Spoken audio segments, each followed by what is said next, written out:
Amar é evangelizar. A Web Rádio Meimei apresenta Sementinhas do Amanhã.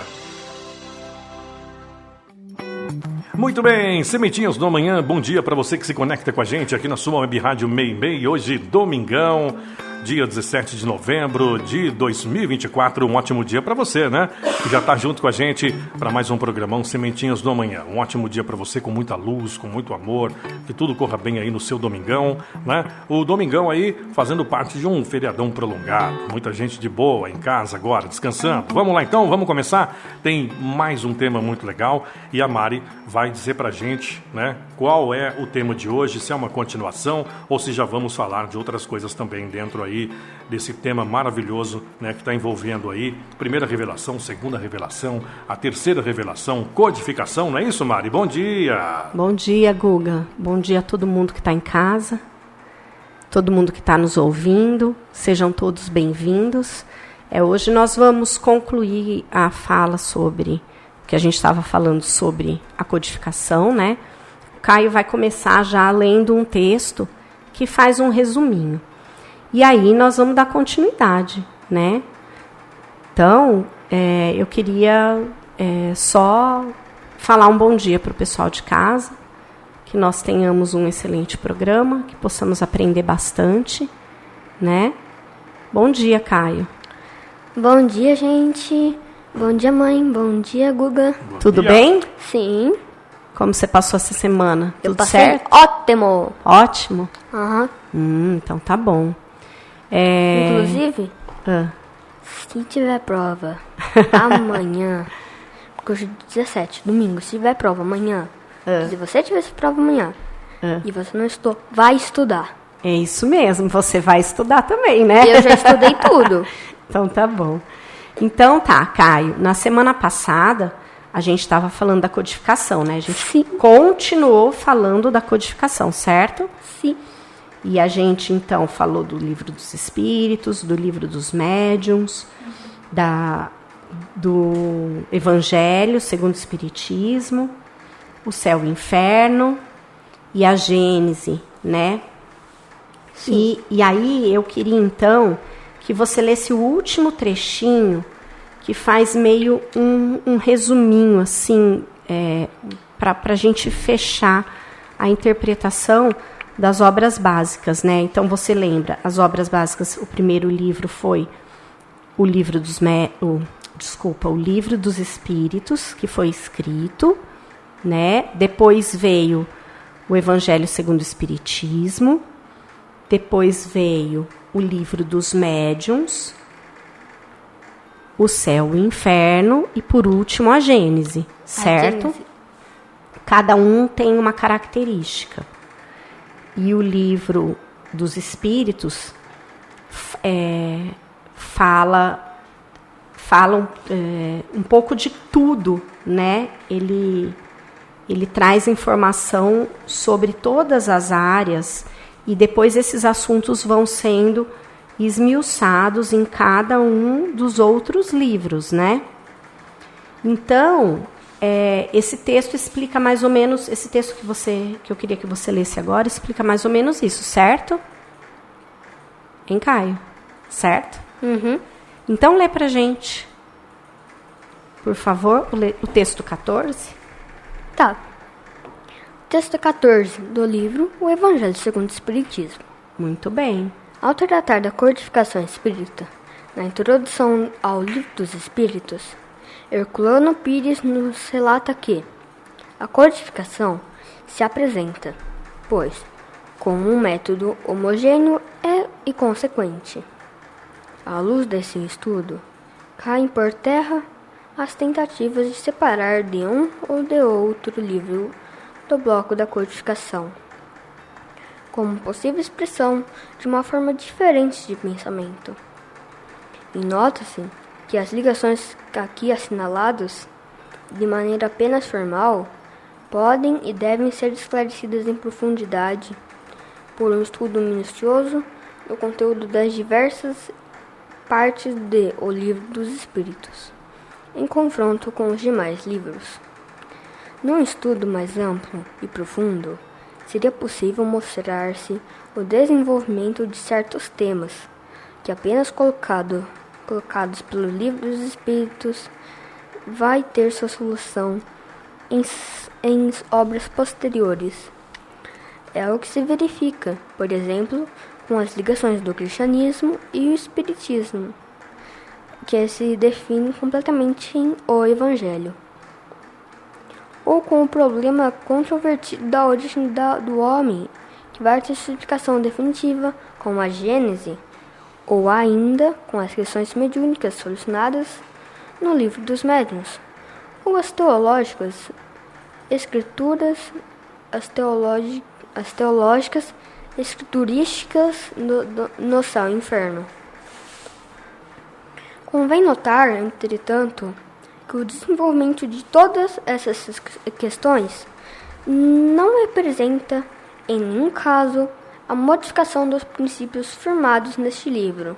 Às vezes, problemas apenas aflorados em O Livro dos Espíritos vão ser desenvolvidos de tal maneira em outras obras que, ao lê-las, temos a impressão de encontrar novidades à verdade. Entretanto, é que neste livro já foram assinalados de maneira sintética.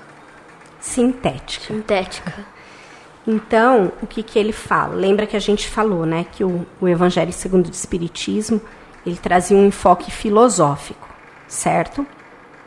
O Livro dos Espíritos trazia um enfoque filosófico. Sim. O Evangelho segundo o Espiritismo traz o lado religioso. Sim. Né? E o Livro dos Médiuns, a parte científica, o Céu e o Inferno, ele trata da parte teológica e das escriturísticas. Não. O livro O Céu e o Inferno? Fala aqui no texto. É? Olha, eu acho que não. Ó, o Céu e o Inferno faz um balanço moral e espiritual da humanidade, porque lembra que a gente conversou. E tem muitos, no Céu e o Inferno, tem alguns relatos, se não me engano, na segunda parte do livro, ele traz alguns relatos das experiências dos espíritos ao desencarnar, ao perceber que eles estavam desencarnados, né? De acordo com as condutas que eles tiveram na vida, as expectativas que eles tinham, que foram frustradas. Então, o cara que era muito religioso, que dava o dinheiro para a igreja todo mês, que achava que o lugarzinho dele no céu estava garantido, e assim por diante, né? E o livro da Gênese fala sobre a criação do mundo, né? A origem planetária.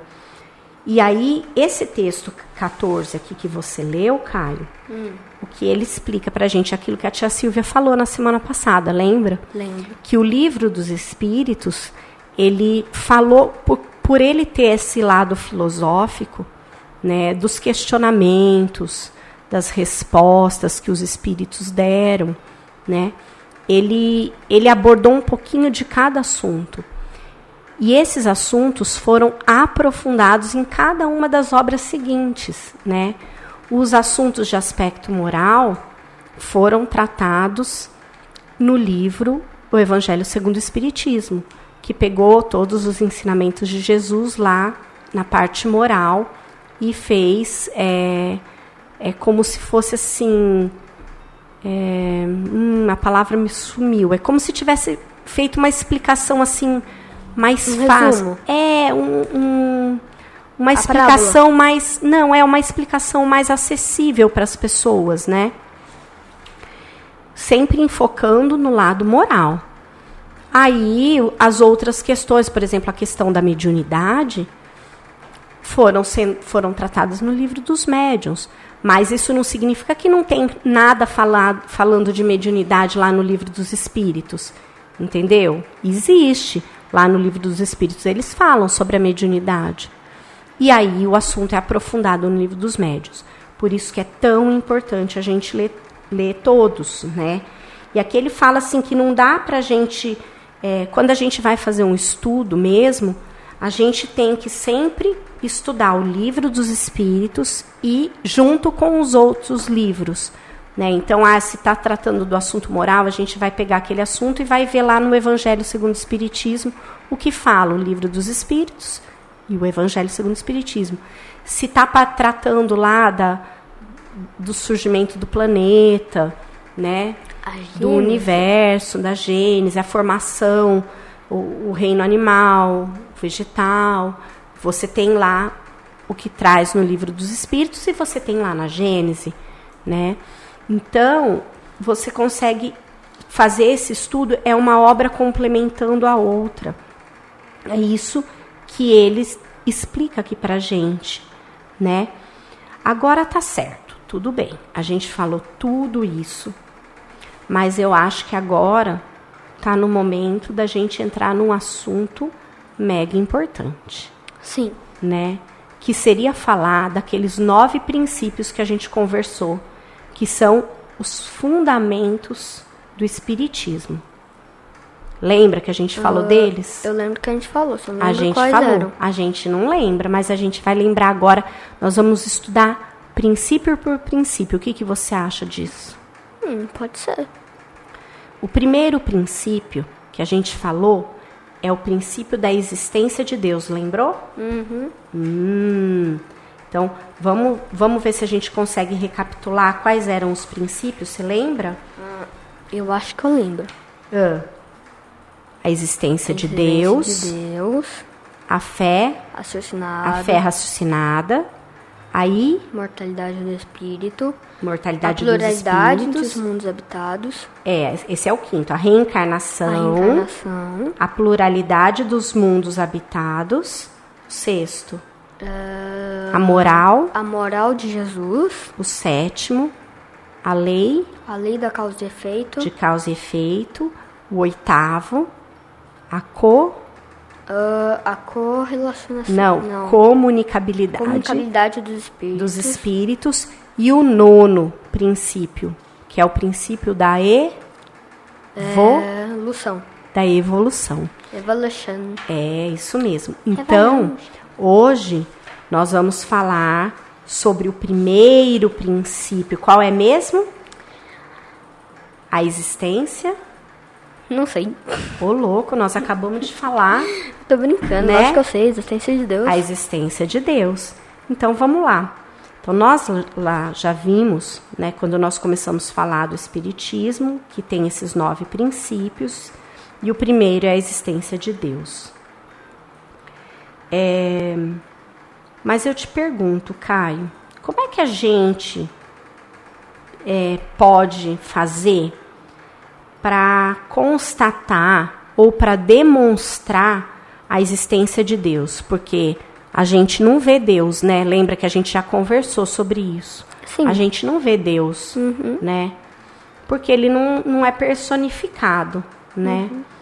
Então, como que a gente demonstra para as pessoas a existência de Deus? Como que seria possível? O que você acha que seria, como seria possível a gente demonstrar a existência de Deus? Você tem alguma ideia para dar para o pessoal? Tem, Guga? Olha, eu tenho uma ideia. Pensa comigo. O ser humano, ele criou as primeiras ferramentas quando ele ainda era se não me engano, na terceira evolução, desde a última separação dos homens, dos macacos e dos homens. Então, ele criou as primeiras ferramentas que eram pedras lascadas. Certo. Se lasca a pedra, ele batendo uma pedra no outro, tá? Entendi. Só que ele precisou de uma matéria-prima, e era pedra. Certo. Só que se o humano, ele não existia antes disso... Quem criou a pedra? Quem criou a pedra? Quem criou a Não, pedra? melhor, Guga? quem criou a explosão, né, que foi o Big Bang, que simplesmente criou o universo. Então, todas essas questões existenciais aí, né, de como o universo surgiu, tá lá na Gênese. É a primeira né? de todas, que seria a natureza, né, Mari? Respondendo sua pergunta, a natureza... Uma pergunta. Uma delas, né? Então, mas peraí, vamos focar aqui no nosso estudo Não, de só uma hoje. perguntinha. Ah, Se antes do Big Bang era tudo preto, era tudo escuro, então por que houve uma explosão se não tinha nada? então, exatamente, será que não tinha nada? Então, tinha Deus. Né? Então, eu queria que você lesse para o pessoal lá de casa o que fala lá no Livro dos Espíritos, lá no capítulo 1 do Livro dos Espíritos, sobre Deus. Lê pra gente. Começa pelo começo, Caio. Primeira pergunta do Livro dos Espíritos. Questão 1. Que é Deus? Que é Deus? Quem que fez essa pergunta? Kardec. Kardec fez essa pergunta. E o que os espíritos responderam? Deus é a inteligência suprema, causa primária de todas as coisas. Causa primária de todas as coisas. Ele falou que Deus é uma pessoa? Não. Ele falou que Deus tem cor? Não. Ele falou que Deus tem sexo? Não. Ele falou que Deus é baixo, é alto, é Não. gordo, é magro? Não. Ou nasceu num lugar, ou viveu em outro lugar? Não. Não, né? Porque ele trata Deus como uma inteligência suprema, né? É um poder tão inteligente que ele é perfeito, né? Então, mas tá bom. E aí, como a gente responde aquela pergunta que eu fiz? Como é que a gente demonstra que Deus existe? Que não é uma coisa, uma alucinação da nossa cabeça, ou uma coisa que foi imposta pra gente, uma ideia que foi imposta pra gente. Como que a gente mostra? Lê para mim a questão 4 do Livro dos Espíritos. Questão o que o 4. Kardec perguntou para os espíritos? Onde se pode encontrar a prova da existência de Deus? A prova da existência de Deus. Onde será que está a prova da existência de Deus? O que os espíritos responderam? Num axioma. Isso, num axioma. Falo que é axioma para eles, mãe. O axioma é como se fosse uma sentença, uma verdade, né? Então, num axioma que aplicais as vossas ciências. Não há efeito sem causa. Procurai a causa de tudo o que não é a obra do homem, e a vossa razão responderá. Nossa, então ele falou assim, nada acontece sem ter uma causa, né? Nenhum efeito existe sem ter uma causa que o provoque, né? Então, ele disse assim, usa sua lógica, né? Usa o seu raciocínio. Aí ele fala assim, tudo o que não é obra do homem é obra de Deus, né? Que bonito! E aí o Kardec ainda põe uma explicação. Vamos ler a explicação pro pessoal lá de casa? Para crer em Deus, basta lançar os olhos às obras da criação. O universo existe, portanto, existe uma causa. Duvidar da existência de Deus seria negar que todo efeito tem uma causa e pretender que nada pode dar origem a algo. Nossa, que profundo. Mas se nada desse origem a algo, então como é que o ser humano estaria Então tem algo que criou o universo, né? Se nada pudesse dar origem a algo também tem não faz algo sentido. que criou as outras galáxias, os outros planetas, não só o planeta Terra, né? Não só a galáxia, a Via Láctea, onde está o planeta Terra, Mãe. né? Então é isso que ele fala aqui, que se a gente duvida da existência de Deus, a gente duvida que teve algo que criou as coisas. Então a gente duvida da causa. Então aí não poderia ter nem a gente aqui. A gente não poderia nem criar nada. Exatamente. A gente sairia pelado. E olha que legal, nem Caio. teria. Eu queria que você lesse também a questão 9. Depois eu vou fazer essa reflexão com você, se der tempo. Lê pra gente a questão 9 do Livro dos Espíritos. O que Kardec perguntou para os espíritos? Sim. Questão 9. Em que é que, na causa primária, se revela uma inteligência suprema e superior a todas as inteligências. Você entendeu a pergunta que ele fez? Sim. Ele fala assim, ó, tá bom, você está dizendo que tem uma causa primária que criou todas as coisas. E no que se revela essa inteligência suprema, né? Como que a gente encontra nessa causa primária a inteligência? O que os espíritos responderam? Boa pergunta, né? Boa pergunta. O que os espíritos responderam? Tem mesmo um provérbio que diz: pela obra se conhece o autor. O autor. O autor. O autor. Pois bem, vede a obra e procurai o autor. O orgulho é que gera a incredulidade. O homem orgulhoso nada admite acima de si, porque isso é que denomina o si mesmo de espírito forte. Pobre ser, que um sopro de Deus pode abater. Então, o que ele está Rimou, dizendo? né? Tá, até rimou, né? O que ele está dizendo é o seguinte: olha, você, pela obra, você conhece quem produziu aquela obra, né? Então, um músico ruim não vai ter como fazer uma música boa, né? Um pintor inexpressivo não vai fazer uma pintura bonita. E é isso que ele está querendo dizer. Então, assim, olha para a obra, que a gente fala que é a obra de Deus, olha para a obra. Ela é perfeita? A natureza é perfeita? É. Então, vamos ler a explicação que o Kardec deu no livro para o pessoal de casa. Então, lê, por favor. Deixa eu ler aqui, ó. O poder de uma inteligência se julga por suas obras, não podendo nenhum ser humano criar o que a natureza produz. A causa primária é, conseguintemente, uma inteligência superior à humanidade. Quaisquer que sejam os prodígios que a inteligência humana tem operado, ela tem sua própria causa. E quanto maior for o que opere, tanto maior há de ser a causa primária. Aquela inteligência superior que é a causa primária de todas as coisas, seja qual for o nome que lhe deem. É isso aí. Então, como que a gente pode resumir isso tudo, né? Vamos dar uma olhada para a natureza. Se a gente pegar, vamos olhar para o nosso corpo, né? Olha o corpo do ser humano, tudo funciona, né? Certinho.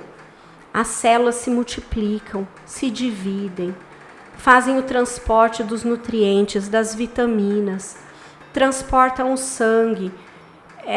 Quando entra uma bactéria, um vírus, o próprio organismo tem um mecanismo de defesa que protege o nosso organismo para evitar que a gente tenha um mal mais grave, né? Então, olha a grandeza. Isso tudo a gente não consegue explicar. A gente estuda o corpo humano, né, para a gente tentar entender. Mas a gente conseguiria fazer uma coisa tão perfeita, onde tudo funciona, os hormônios funcionam, as células funcionam, a pele morre e nasce de novo. Se você tirar um pedacinho do fígado, ele cresce de novo, né? Olha, a gente come uma coisa, aquilo passa pela garganta, é digerido e vai para o intestino e é absorvido, e depois o que a gente não aproveita é eliminado. Olha a grandeza, a capacidade de gerar um bebê dentro de você, né? Então, 2 genes se juntam e se modificam, fazem uma fusão, uma multiplicação, e dali surge as células embrionárias que vão produzir um bebezinho que vai se desenvolver e vai virar uma criança com um corpo perfeito, né? Fora raríssimas exceções. Mas você acha que a gente que é humano, o ser humano é super inteligente, desenvolveu muito a parte intelectual dele nos últimos milênios, mas o ser humano não conseguiu você quer entender todo o cérebro humano, né? Então a gente olha para a grandeza da natureza, para a grandeza do corpo humano, para a grandeza das flores, das plantas, né? As chuvas e os efeitos da natureza, tudo que acontece. E como que a gente consegue duvidar que isso tudo não é uma expressão de Deus? Isso tudo não foi criado por um ser inteligente, né? Uma força, um poder criador superior que a gente ainda não tem capacidade de entender quem é, né? Ou o que é. A nossa inteligência ainda é tão limitada que eles só conseguiram dizer para a gente só conseguiria entender essa frase a respeito de Deus, né? Que ele é uma inteligência suprema e uma causa primeira de todas as coisas, que foi ele que criou tudo, né? E a gente ainda tem que evoluir muito. Mas quando eu vejo uma flor desabrochar, eu vejo Deus ali. Quando eu vejo uma criança sorrir, uma criança aprender a andar, aprender a falar, eu vejo Deus ali. Você não vê, Caio? Eu vejo. Mas a única coisa que eu tô vendo na minha frente é o microfone e minha mãe. Ah, ainda bem que você tá vendo sua mãe. Mas olha como Deus é perfeito. Ele te fez com uma vista perfeita. Sim. Que você consegue, todas as suas células dos olhos conseguem captar a imagem e mandar para o seu cérebro, e o seu cérebro consegue interpretar aquela imagem como sendo a da sua mãe. Com miopia? Com miopia. E eu também com astigmatismo. E ainda, né, Mari? Você está falando sobre os seres humanos, são 7 bilhões de seres humanos. Uns 8 bilhões, 8 né? bilhões. Mais ou menos. Ela já passou a marca 18. De seres humanos dentro do planeta e que são todos diferentes. Não existe exatamente, cada um igual. É diferente. Nem quando é gêmeo, idêntico, eles têm a mesma personalidade, eles têm os mesmos sentimentos, as mesmas doenças, então eles são diferentes mesmo. Então, isso demonstra como Deus é poderoso, como Deus é grande. Esses 8 que estão aqui. Isso, fora os que estão desencarnados, os que estão em outros planetas, né, que tem outras composições de corpos que a gente não consegue enxergar, porque os nossos olhos só conseguem captar muito pouco, né, e o nosso cérebro, a nossa capacidade cerebral ela ainda é muito reduzida, então ela não nos permite identificar outras coisas compostas por outras substâncias, né, de matéria mais etérea, por exemplo. Então, mas a gente consegue, quando a gente olha para a natureza, quando a gente vê como um rio se forma e como é todo o processo, né, do rio, do bioma do rio, dos animais que vivem ali, da cachoeira, e a gente olha aquilo tudo, que aquilo lá segue e vai lá para o mar. A gente olha tudo isso e a gente consegue ver a grandeza de Deus. Porque se a gente olha o nosso planeta e a gente acha ele grandioso, né? Porque o ser humano normalmente acha que o planeta Terra é privilegiado e nós somos privilegiados. Mas eu descobri que a gente não é. A gente é um ínfimo pedacinho do universo, que a gente nem consegue dimensionar. Mas se a gente acha o nosso planeta grandioso, quem foi capaz de criar um planeta grandioso também tem que ser grandioso. Vocês concordam comigo? Concordo. E uma coisa que eu queria falar... Tão grande ele é, né? O cosmos, né? As constelações. Eu queria falar um negócio aqui. Pode falar. Que você falou que... Dos olhos, né, mãe? Então, eu queria falar um negócio que o ser humano enxerga 3 cores principais. Vermelho, azul e verde. Formando red, blue, green, ou seja, RGB. Entendi. Red, green, blue, na verdade. Entendi. Então, mas dessas cores saem mais várias, e mais várias, e mais várias outras e cores. o olho não é capaz de captar todas as cores, né? Nem Existe todas. uma infinidade de cores que o olho humano não é capaz de captar ainda, né? Vamos ver conforme a humanidade for evoluindo quantas cores o ser humano vai conseguir enxergar. Olha, eu só sei de um negócio também. Que esses sensores que captam a cor são chamados de cones. Entendi. Então, eu acho que hoje a gente pode encerrar por aqui, você não acha, Sim, Caio? podemos. E aí, o pessoal lá de casa já pode começar a pensar no próximo princípio. O que você acha? Qual que é o próximo princípio mesmo? A fé. Raciocinada. É a fé raciocinada. Então, vamos deixar de tarefa de casa para o pessoal, já se informar e tentar ler alguma coisa sobre a fé raciocinada. E quem tiver alguma dúvida, quem tiver pergunta para fazer, pode mandar para o nosso WhatsApp. Que número que é o WhatsApp, Caio? Você lembra? Ah, eu lembro completamente. DDD 14, número 998344781. Muito bem. E aí pode mandar a mensagem para a gente recebendo aqui. Eu não sei exatamente quem que administra o WhatsApp, mas a pergunta chegando, a gente pode até Sou eu. procurar para responder, né?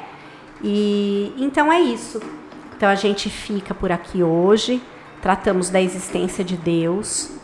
E aí, como tudo na doutrina, né, a gente vai sempre indo e vindo nos assuntos, porque eles são todos interligados. E a gente vai voltar a falar de Deus muitas vezes aqui ainda, né, Caio? E conseguir entender a grandiosidade dele, certo? Então, se despede do pessoal. Eu queria agradecer a todo mundo que ficou até aqui. Quero que vocês tenham uma semana de iluminação. Um beijo e um abraço. Tchau. Isso aí. Eu também quero me despedir de todo mundo, deixando um beijo no coração de todos. Que nós tenhamos uma semana muito iluminada, muito abençoada. Que as nossas famílias possam ser protegidas por seus mentores, pela espiritualidade amiga. E que possamos estar reunidos semana que vem para mais um Sementinhas de Amanhã. Muito bem, gente, obrigado pelo carinho. Mais uma vez, então, lembrando, né, que daqui a pouco o programa já estará disponível no Spotify, nas plataformas aí para você ouvir novamente. Pedimos para que você nos ajude, compartilhe esse programa para mais pessoas receberem aí essas histórias maravilhosas, né, esse conteúdo maravilhoso com a Mari e com o Caio. Beleza? Valeu! Seguinte... Lembrando, a nossa emissora é uma direção geral do Grupo Fraternidade Garça São Paulo, Brasil. Vamos saindo aí, deixando a última mensagem de hoje, que é uma música muito linda. Felipe Duran, Vive a Vida, para encerrar o programa de hoje. Valeu, gente. Um grande abraço, um bom final de semana. Tchau. Procuro me sentir feliz. Sabe por quê? Eu não espero nada de ninguém. Expectativas sempre machucam. E a vida é curta, então ame sua vida e seja feliz. E mantenha sempre um sorriso no rosto. Aquele seu sorriso. Viva a vida pra você. E antes de falar, escute. Antes de escrever, pense. Antes de gastar, ganhe. Antes de orar, perdoe. Antes de magoar, sinta. Antes de odiar, ame. Antes de desistir, tente, tente. Antes de morrer, viva, viva, viva. Ei, ei. Procuro me sentir feliz. Sabe por quê? Porque eu não espero nada de ninguém. Expectativas sempre machucam. E a vida é curta, então ame sua vida e seja feliz. E mantenha sempre um sorriso no rosto. Aquele seu sorriso. Viva a vida pra você. E antes de falar, escute. Antes de escrever, pense. Antes de gastar, ganhe. Antes de orar, perdoe. Antes de magoar, sinta. Antes de odiar, ame. Antes de desistir, tente, tente. Antes de morrer. Antes de falar, escute. Antes de escrever, pense. Antes de gastar, ganhe. Antes de orar, perdoe. Antes de magoar, sinta. Antes de odiar, ame. Antes de desistir, tente, tente. Antes de morrer. Viva, viva a vida. Ei, ei, ei, ei. Viva a vida.